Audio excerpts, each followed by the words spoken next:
Hello viewers, আসসালামু আলাইকুম। কেমন আছেন সবাই? তো এটা হচ্ছে আমার পুঠিয়া রাজবাড়িতে ঘোরাঘুরির নেক্সট ভিডিও, যেটা আমি বলেছিলাম যে পরে দিব। তো আমি এই যে মন্দিরে চলে এসেছি। আগের ভিডিওতে আপনারা দেখেছিলেন যে আমি মন্দিরের সিঁড়ি দিয়ে উঠছি, আর এটা হচ্ছে মন্দিরের ভেতরে। এখানে দেখার মতো তেমন কিছু নেই, শুধু মন্দিরের কারুকাজগুলো আছে। আর এখানে অনেকেই ঘুরতে এসেছে দেখেন। সবাই কিন্তু এর চারপাশে বসে আছে। আর এটা হচ্ছে মন্দিরের সামনে হচ্ছে একটা বড় দিঘি। দিঘিটা কিন্তু অনেক বড়, দেখতে কিন্তু অনেক সুন্দর। সবাই এখানে দেখতে আসে। আর এটা কিন্তু ভীষণই সুন্দর একটা জায়গা। এটা হচ্ছে একটা ছোট মন্দির।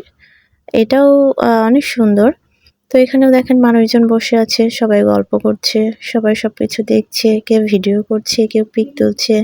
আর দেখেন এই লোকটা খেলার আর মানুষ পায় নাই, সে কুকুরের সাথে খেলা করছে। তো আমি আবার একটু জুম করে ভিডিও করলাম, ভিডিও করে ভাবলাম যে আপনাদেরকে একটু দেখাই। লোকটা কিন্তু অনেক পশুপ্রেমী দেখেই মনে হচ্ছে। তো আমরা একটু মন্দিরে ঘোরাঘুরি করছি আর ভিডিও করছি, আর সবার ঘোরাঘুরি দেখছি, পিক তোলা দেখছি। আর এই যে আমরা এখন বাইরের দিকে যাব, আর উপর থেকে দেখেন বাজারটা কিন্তু দেখতে অনেক সুন্দর লাগছে। এর পাশেই কিন্তু বাজার। তো এখন আমরা আস্তে আস্তে চলে যাব, নিচে নামবো। তো আমরা উপরে ওঠার সময় যেমন ভিড় ছিল, নিচেও যাওয়ার সময় ঠিক তেমনই ভিড়। দেখেন অনেক মানুষ এখানে, অনেক লোকজন এসেছে। তো আমি এখন আস্তে আস্তে নিচের দিকে নামবো। আমার জুতাটা যে কই আল্লাহই জানে, এখন জুতাটা খুঁজতে হবে। তো জুতা খুঁজছি আর ভিডিও করছি। তো দেখা যাক আমার জুতাটা খুঁজে পাওয়া যায় কিনা এতগুলো জুতার মধ্যে।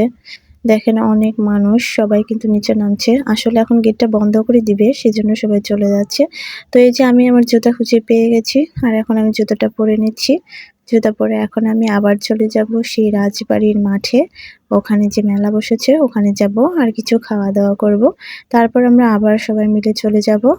তো আজকে এ পর্যন্তই। টাটা সবাইকে।